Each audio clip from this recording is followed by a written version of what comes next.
Good morning. Good morning. And welcome to the First Parish Church of Stowe and Acton, a welcoming and spiritual community. My name is Johanna Pyle, and I serve as the clerk on the Board of Trustees at FPC. For those visiting FPC for the first time, we welcome you. Please let us know you were here by filling out one of our visitor information cards in the pews and handing it to an usher, or dropping it in the plate, or reaching out to Meg, our welcoming staff member, who's not here today, but you can find information about her online. Our minister, staff, and board are listed on the front of the order of service. Please feel free to ask me or any of these people for more information. If you would like a large print order of service or hymnal, or an assisted listening device, please ask our ushers. Our assisted listening devices are small radios. Anyone is welcome to use one of these to listen to the service from another space in or around our building. Nursery care is available during the service. For K through 5 children usually attend the first part of the service and then leave for classes. Once a month, which happens to be today, we have a children's chapel where children begin their time in the community room. For youth programming and other information, see the bulletin or ask our religious education director or an usher. After the service, please join us for coffee and conversation in our fellowship hall, which is down the stairs or elevator at the other end of our building, or in a breakout room if you're joining us online. I'd like to draw your attention to the announcements in our order of service and also invite you to check out our webpage where you can sign up for our newsletter and email alerts. Our minister, the Reverend Dr. Cindy Landrum, is currently on sabbatical. During this time, Reverend Susan Suhusky Brown is our sabbatical minister, and we also have a number of guest speakers as well. And today we are delighted to have our very own Paul Reisberg speaking to us. Paul has been a member of FPC with his wife and his 2 children for 40 years. Well, not his children. And he's a grandfather of 2. He is a biochemist who taught at Wellesley College for 25 years, including courses on sex and drugs he wants us all to know. In retirement, he does climate advocacy along with several other FPC members as members of Elders Climate Action. Fittingly, he is excited to have his birthday fall on Earth Day every year. And one more pertinent piece of info, he collects gods, as we shall see. And now, let us come together for a time of community, singing, and worship.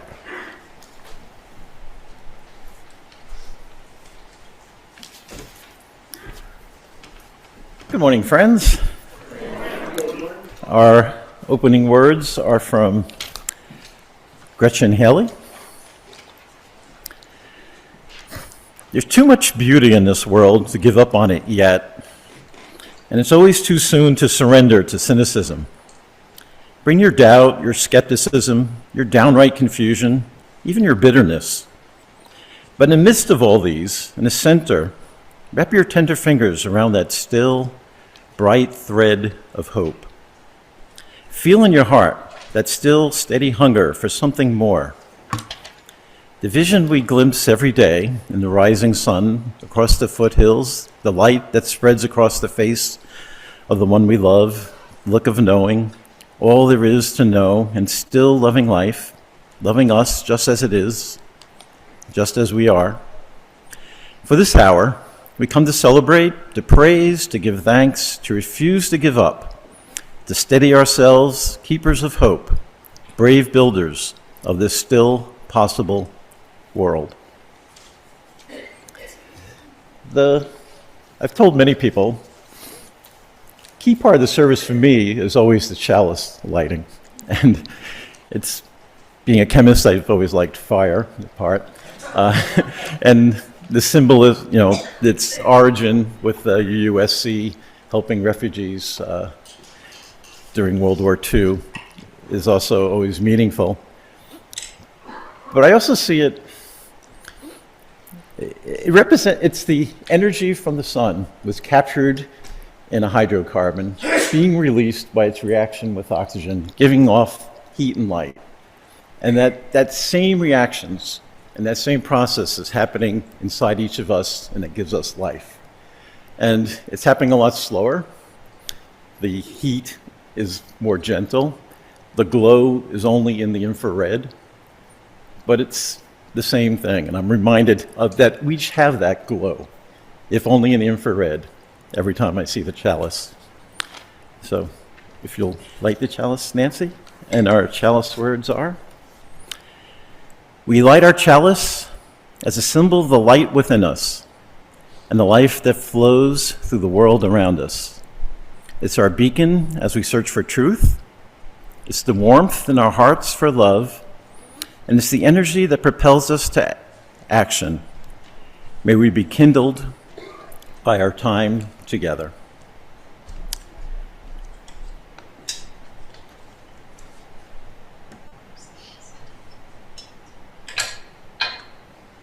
We don't want to be over-kindled.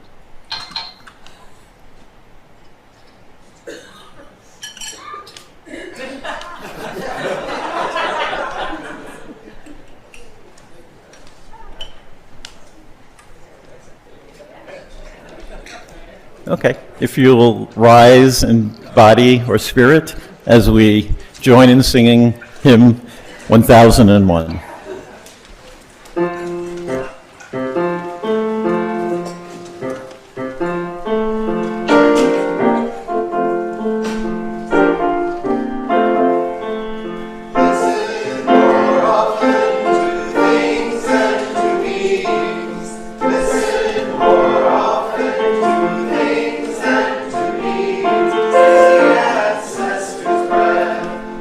Fire's voice is heard.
Join us now in our covenant and affirmation. Love.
This is the land acknowledgement.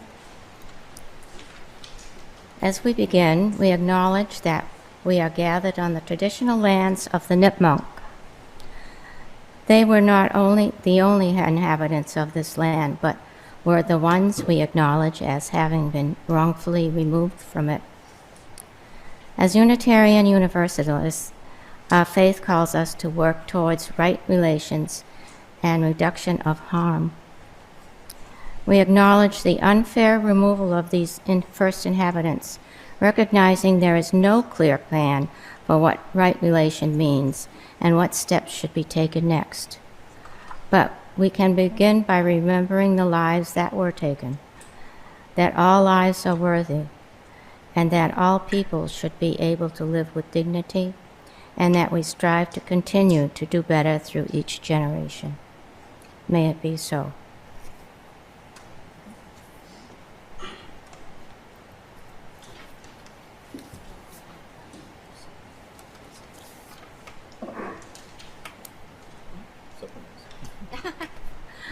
Now's the time for Joyce and Concerns with Ann Wickham.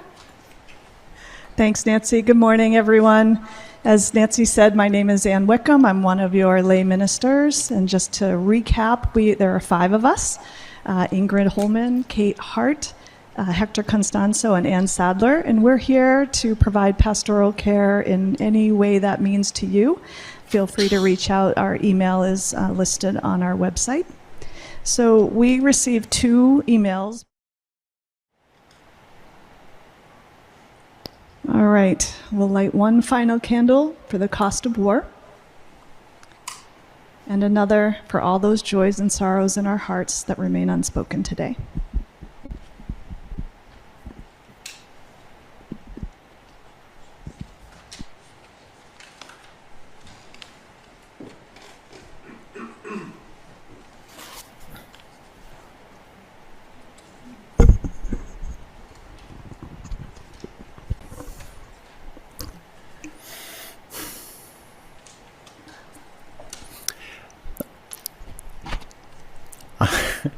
Trying to decide which order to say things.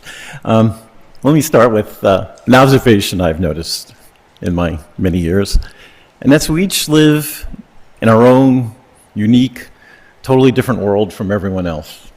That the world, the universe is just more complicated than anyone can take even the tiniest bit, and we just take in the photons and the vibrations in our ears, and we've constructed our own individual worlds. With that in mind, William James, who's a philosopher, the father of American psychology, gave what he called the pragmatic argument for God.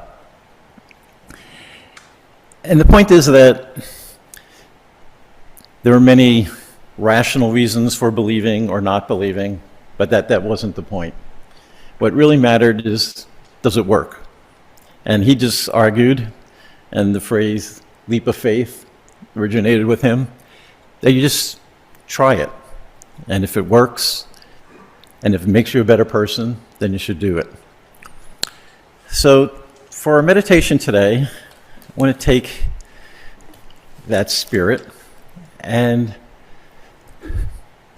get yourselves relaxed, comfortable in your seat, center yourselves, and I'll give you a minute to just explore a different universe than the one you've constructed for ourselves.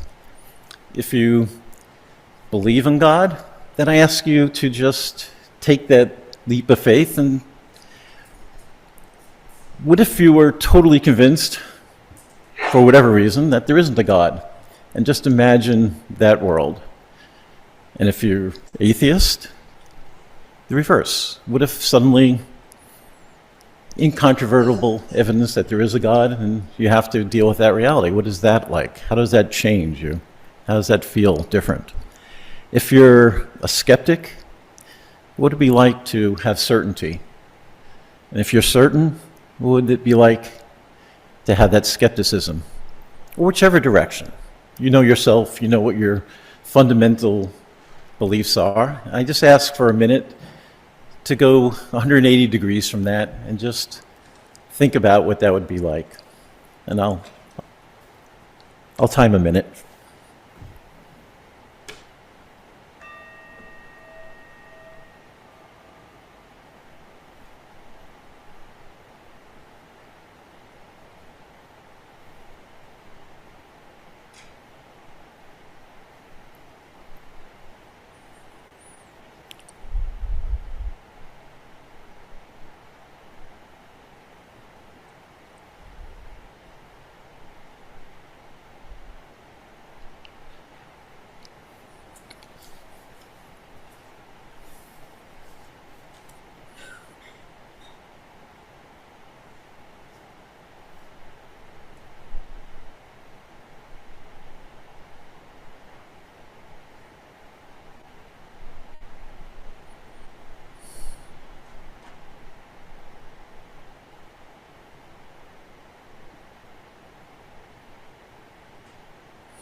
Welcome back. I invite you to try that exercise for time longer than a minute. I myself find it very helpful. Could you now join us in singing and rise in body and spirit to do hymn 1020, Wayaya.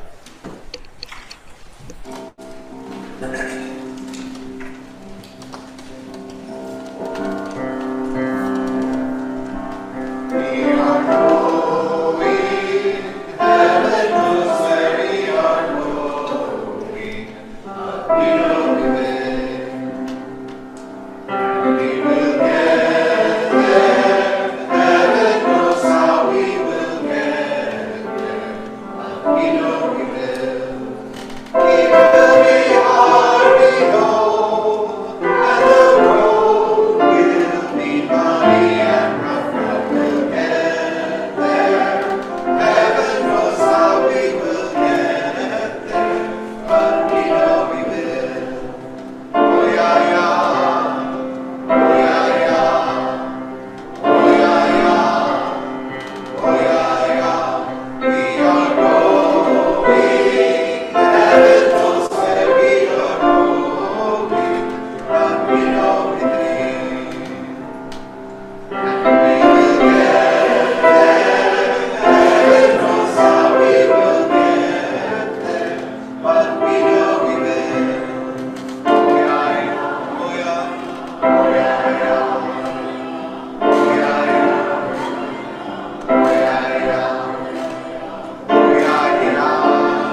Today's reading is a letter that Einstein wrote. Einstein he believed in the God of Spinoza. He even wrote a love letter to Spinoza. The God of Spinoza, simply put, is the laws of the universe. A friend of Einstein's he was a rabbi, he lost his son to polio at the age of 11, and he found, despite being a theologian, he just couldn't reconcile the loss. It just didn't make sense. He could not find comfort, and he asked Einstein for some help. And this is his response. And the gist of it is that we're all connected in infinite ways to everything. But, dear Dr. Marcus, a human being is a part of the whole, called by us universe, a part limited in time and space. He experiences himself, his thoughts and feelings as something separated from the rest, a kind of optical delusion of his consciousness. The striving to free oneself from this delusion is the one issue of true religion. Not to nourish the delusion, but to try to overcome it is a way to reach the attainable measure of peace of mind. My best wishes, sincerely yours, Albert Einstein.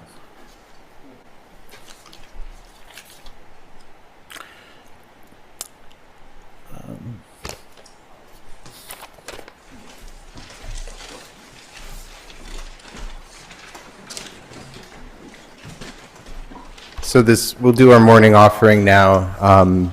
This month we share our weekly offering with Ria House, and you can leave something in the plate, but also make a donation by check made out to FPC, or go to our website, and then you can text the number in the bulletin as well. Just wanted to do a brief introduction. So I found this prayer for Ukraine. You can probably guess when I thought to look for it recently. And we dedicate this song not only to the people of Ukraine who are facing invasion of a hostile power, but also anybody who is struggling with authoritarianism or people who are facing oppression. People who are facing oppression these days. To just keep them all in your hearts, and we dedicate this song to them.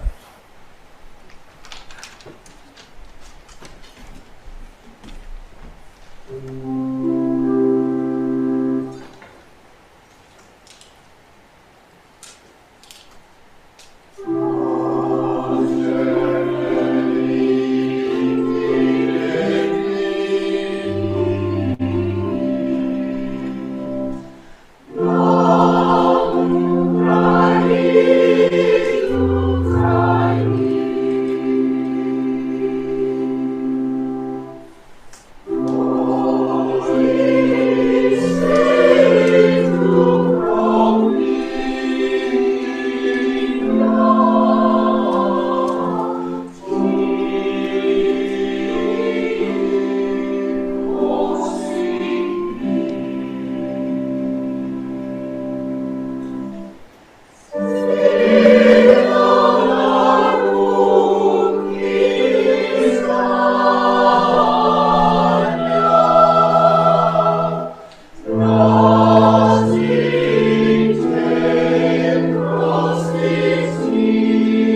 As much of a joy as it is to sing with the choir, what a wonderful thing to hear them.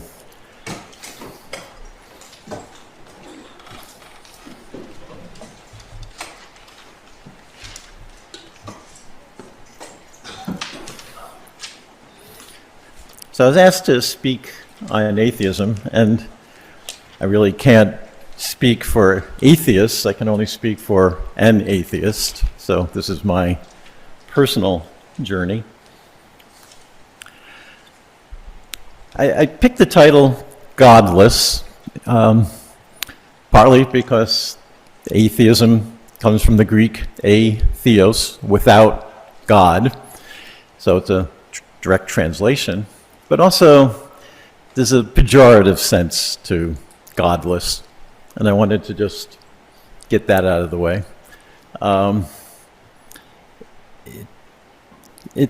For many people, there's a distrust of the atheist. Someone who doesn't have the carrot and stick of the rewards of heaven or the punishments of God is thought to be untrustworthy. I mean, they're capable of doing anything because what are the consequences? And studies have shown that this is a widespread feeling. And I just saw a Nature article recently, and it documented that even atheists don't trust atheists. This distrust can show in many ways, it's shown in studies of who people are willing to vote for, and they're the lowest group. Down with Muslims and socialists are the others. The Boy Scouts, which have come to be now Scouts because they decided to allow girls to join, still won't allow atheists. There are many state constitutions, 8 of them, that specifically forbid atheists from having public office, and in many cases, publicly testifying as witnesses. There are 13 countries for which it's a capital crime and execution is prescribed if you're found guilty of being an atheist. In Saudi Arabia, it's classified as terrorism, and it's one of the countries in which you can be executed. So I just wanted to acknowledge that landscape. I don't want to dwell on it, and we'll move on. I want to be part of the competitive victimization of our times.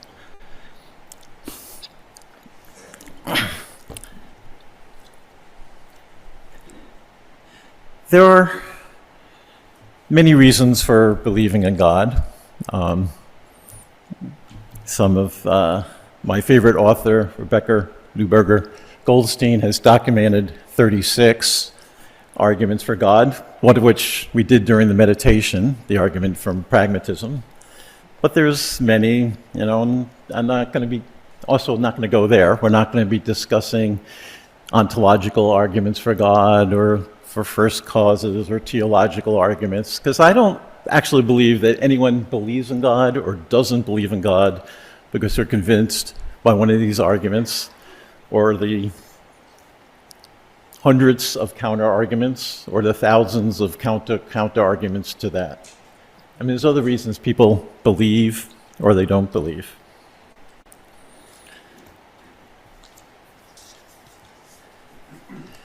But I have, in times in my life, taken William James' advice and tried that experiment. Not for a minute, as we did here, but for just go into it wholeheartedly. Because I believe in experiment. I believe in being pragmatic. And ask myself, well, most people, the great majority, does believe in God. Why don't I give it a try? Why don't I see what it's like? Why don't I just fully take that leap and just get past the arguments, get past whatever is blocking me, and just go for it and just try it and see. Does that make me a better person? If I really find this works, why have I been pushing myself away from it? And I find I can do this for probably as long as 6-7 weeks. And I've learned some things while I've done this. I guess 3 I want to focus on.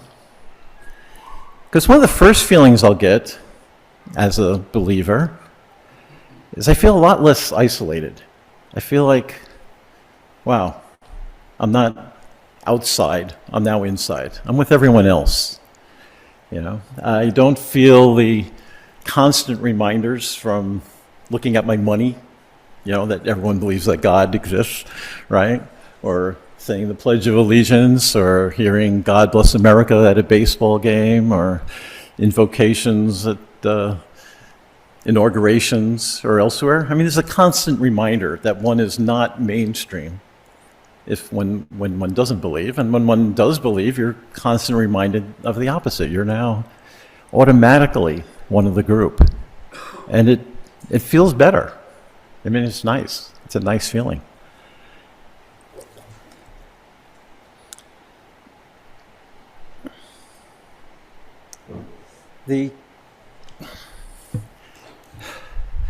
But there's also, well,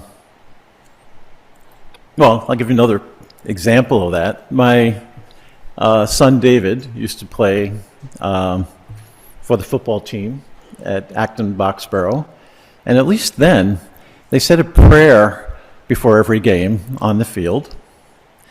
And there were a few Jewish members of the football team, and since it was a Christian prayer, they went off into a separate group and said their prayer. And my son, feeling neither fully one or the other, I'm half Jewish, his mother is half Jewish, so he kind of felt stuck in between. He just formed a third group. And I was always saddened by that isolation. And so another example of that. I mean, prayer can unite us or can divide us.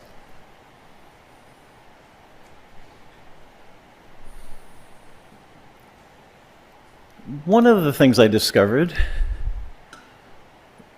you know, we live in a world of awe, and we always feel thanks for all kinds of things, all the time. At least I do. And I find a desire, I want to communicate that with the world. I want to be in communication with the world. I want to feel that, as Einstein said, you know, there is that connection. I'd like to express it. It's much easier to express it to a being. That's who we're used to talking to, all right? I mean, I'd like to say thank you to the sunset. I'd like to say, give a tree a hug, and I do that, actually. But somehow it doesn't feel the same as talking to a being, because we're used to that. And I found being able to give that expression, to feel in communication, that God is a useful thing for doing that. And it's nice it gets past a certain isolation and loneliness we have to realize that someone can read your thoughts, knows you fully, totally, understands you, knows your fears. Nothing has to be explained. They're just known. To be known is a wonderful feeling. And to have, along with that, that you're accepted and that you're okay, completely, because there's complete knowledge of you, and yet you're still okay.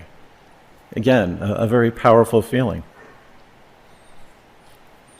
The third thing I learned is that, as children, we grow up with parents, and we're not in control of anything when we're children, but we kind of feel our parents are, right? And if not our parents, then adults in general. And if not then governments or something. There's something bigger that's in control, and it's going to make sure everything's okay, and I don't have to worry about every little thing. Someone else is in charge, and they're doing a decent job of it. And maybe as a teenager, you become more skeptical of how good a job they're doing, but you still feel someone's in charge. And when we outgrow that and realize that, well, it's not, no one really knows what they're doing, it's frightening. And that to have God there, that knowing that, oh, there is someone in charge, and she will make sure it's okay. And maybe we don't understand how it handles it and how it will make it all happen, and his ways are mysterious, but just knowing that it's not just chaos, that someone's in charge, that there's some plan, that somehow it'll be okay, that someone's looking after us, it's a much more comforting way of going through life, right? Than this, what I would say is the alternate reality. And it can give a sense of purpose, and it can give us a place. How do we fit in? Kind of a fundamental need we all have. And I say I can do this for weeks, and I've only done it a few times, but it'll last for a while. And as I said, I find there's lots of advantages to it, and I kind of like it. But it falls apart. To me, ultimately, it's not real to me, and I can't maintain it. I'd like to. I'd be willing to. I can't. But I'm still left with those same needs, and I'd like to meet those needs in ways that work as well. Take William James' point. I want to be pragmatic about it. Even if I didn't believe it, if it worked, maybe I should still go that way. So I'm left then with how does one make it work in a way that makes consistent sense, a way in which I can feel my personal integrity is intact, that I'm in resonance with what I truly believe. I feel my feelings, my rational part are all together on the same page. So to tease out each of those three things, the first of which was belonging. So community, I feel I have. Thank you. You are my friends. When I think of my friends, I think of the people here. And so that part I can do. The second part, the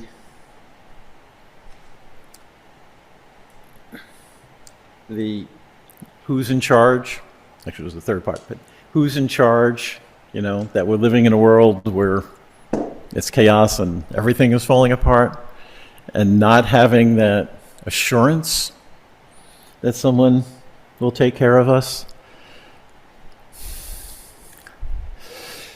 So I've come to the conclusion that, and I think Bob Glorioso, I think, said it during Joys and Concerns, right? It's up to us, right? So that's been my conclusion, and that, I can't make it, none of us can make it okay. We can all just try to make it better, and we can do our part. And as was mentioned in the intro of me, one of the things I've done in retirement is I've been active with Elders Climate Action. That's a place I find I can put my efforts. And something I noticed there is the great majority of members are UUs or Jews. I would say 90%. And those are both very small minorities in this country. I mean, it's less than 2% Jews and much, much less than that UUs. And yet, these groups, and I've noticed that throughout my life, when the Central American wars were my big issue, or when nuclear testing was my big issue, it was UUs. We met in UU churches. The majority of people were UUs. Now, I'm not saying that all UUs are atheists, because maybe most aren't even. But there's a view of God that's less God in control of everything, right? And for Jews, I would say that those that survived the Holocaust also have that view, that it's up to us.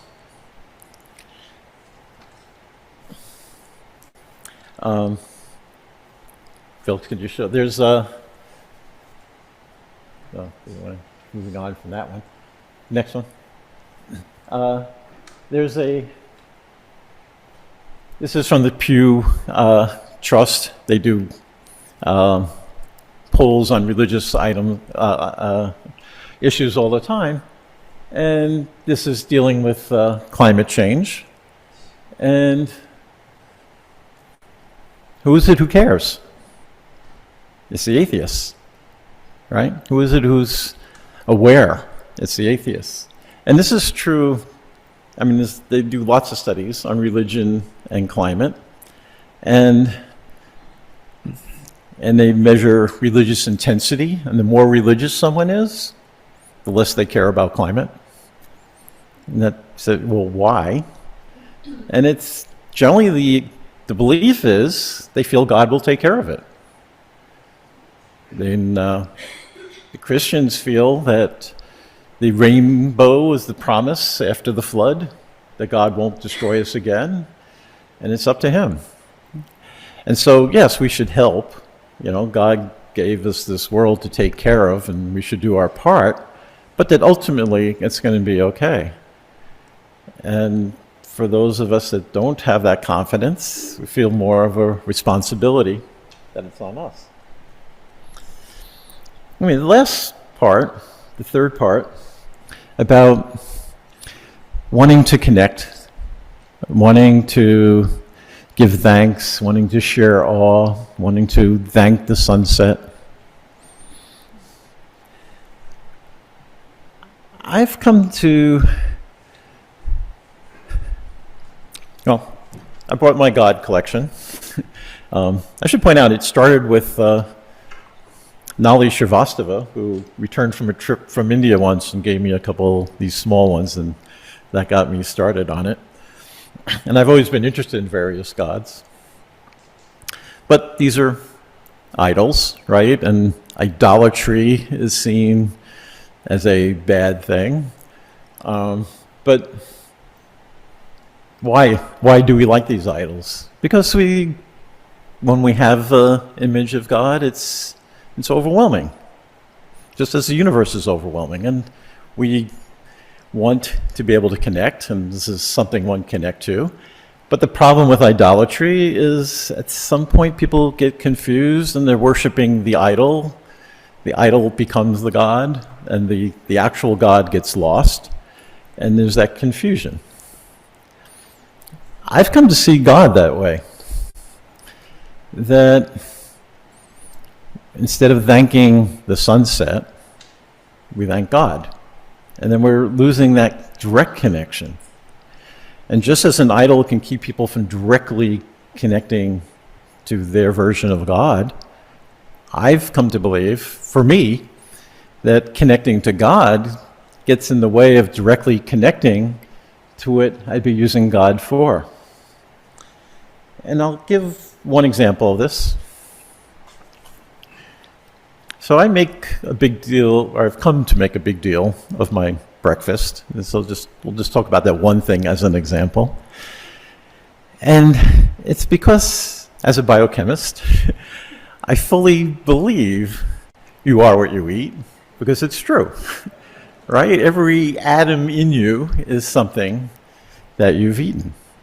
And that food in front of me is doing two things. It's becoming me, and it's fueling me. And to me, I realize that, well, that's really my most intimate connection with the universe.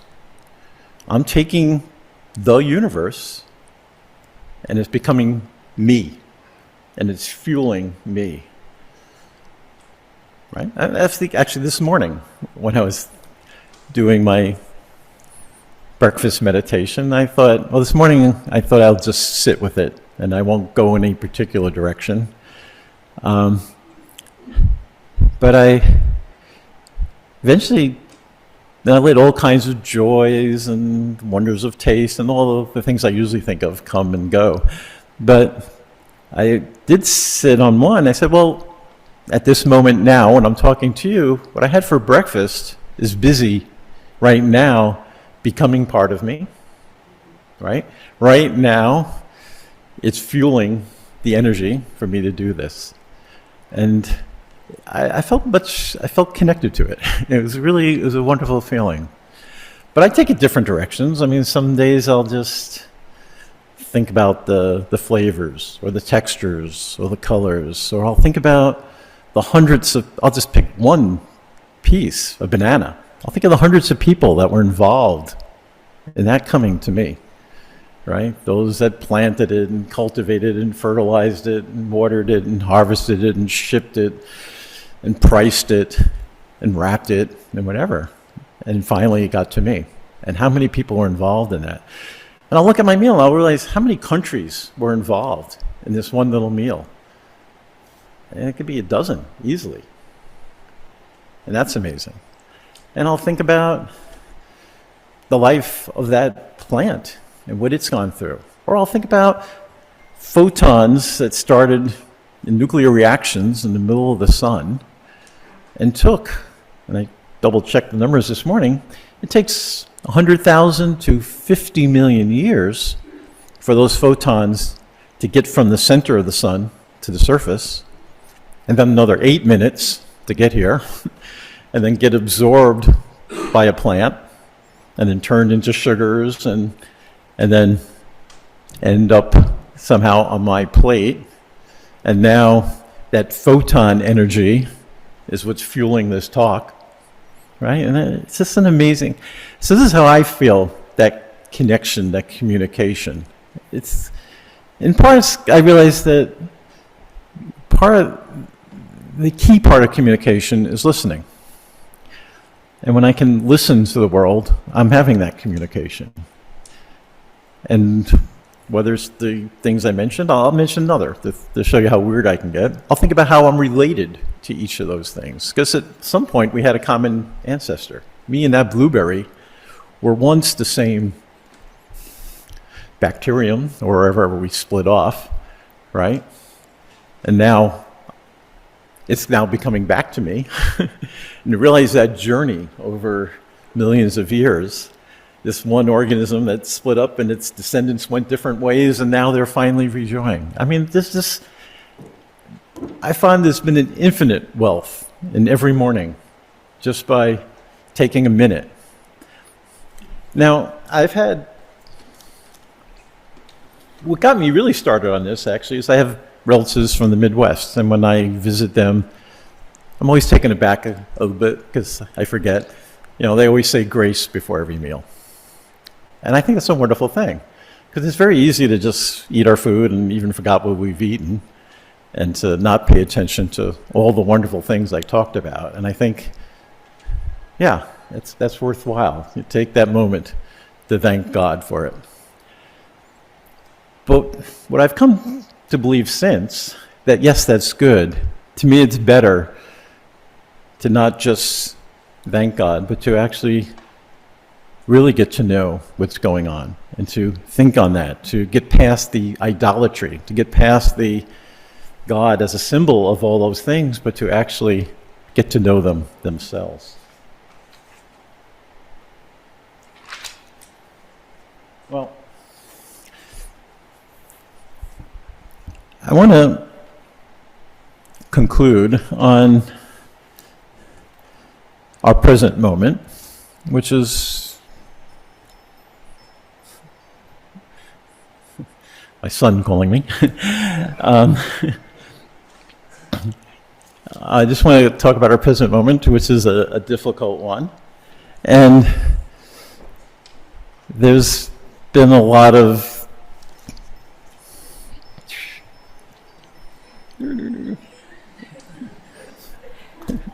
probably wanting to know how this went.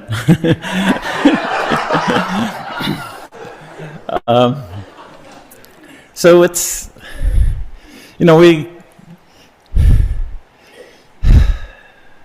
how do we get here? What's going on? How does that relate to what I'm talking about? And for a while, we've lived in a country where politics can be fueled by racism and misogyny and anti-intellectualism, and we season it with a lot of greed, right? But I feel there's something deeper that's been happening. And I feel we live in the age of anxiety, that we live in a time when change just occurs much too fast and accelerates, and the acceleration is accelerating, and this has been true for a while. And we just feel, all of us, at lost at where the future is. Things that once seemed certain are no longer certain. For most of humanity, people knew that they would probably do what their father did, or their mother did, or their grandparents, or their great-grandparents, that life wasn't going to change drastically. And I know when I was a child, I could feel, well, if I became a doctor, or a lawyer, or a professor, I'd have a good life, and I could know what to expect. But with my grandchildren, will there be doctors in 20 years? What will they be like? Will there be lawyers? I don't know, right? We just don't know. And I think that uncertainty has caused people to want to grab onto things that do feel certain, to have touchstones that they can hold on to know what the certainties are, to have things that are fixed. And for a while, this fed a drive into fundamentalism, right? Let's go back to those old answers, they seem to work. And fundamentalism in economics, fundamentalism in religion, originalist interpretations of the Constitution, let's go back, that used to work. And that has fallen apart, because it didn't work. And so there's been a vacuum. And my sense, I think that's the appeal of MAGA. It fills that vacuum. It offers people community. It offers them a leader who promises them certainty, who will take care of them. Do those things that I said that believing in God does, right? Someone's looking out for this. I don't have to worry about it. It'll be okay. And we're all in this, our community can share this belief, and we can all feel good. The fact that the community is built around hate is a problem, that it's built on scapegoating is a problem, that it's built on fantasies fueled by continual lying is a problem, and so it's not going to work. It's not going to go well.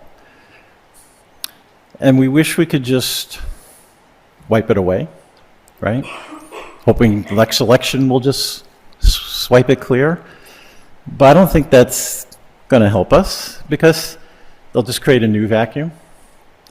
When something sort of works but doesn't quite work, you can't solve it by just getting rid of it. You still have those same needs. You have to replace something that's not quite working with something that works better. And so that's where I want to end with. I feel there is something better. I think we can discover that. I think we can make it happen. I mean, we're I mean, many of us, I think, are hoping that the next Gandhi will come, or the next Martin Luther King, right? And that they know what we want, and they'll take us there, and they'll bring us there. And maybe that'll happen. I wish it would, but there's no guarantee. And so instead, I think we have to just look within, find our own Martin Luther King within, that we can create answers to those same needs. The need for community, I mean, again, we do that here, right? And it's a community that's based, what? Seeking truth. It's not based on lies and fantasies. It's based on social justice, not on hate. It's a community built on love, right? And so my challenge is that we try to figure out whether it's shouting the answer, or whether it's just living it as a silent and good example, or whether it's strengthening the community and extending it. But to me, that's where we'll find our answer.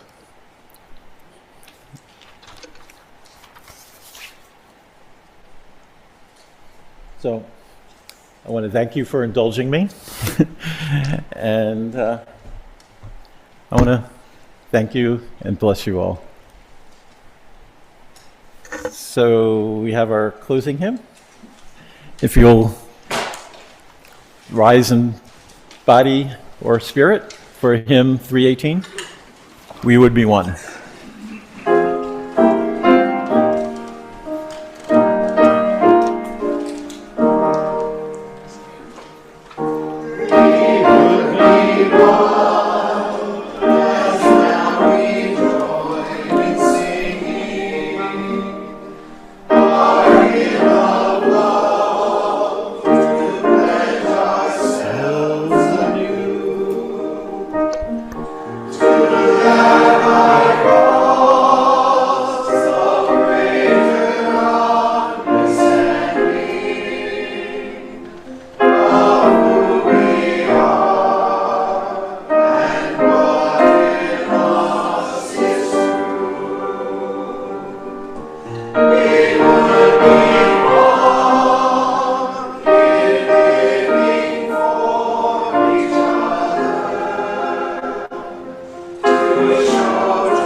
We have come to the end of our service, but not our calling in the world.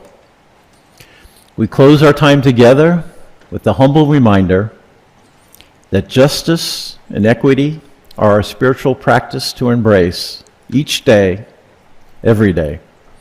We are blessed to be the embodiment of what is possible. When justice and equity ground us in all that we do, may we go forth with the light and warmth of our chalice in our hearts until we are gathered again.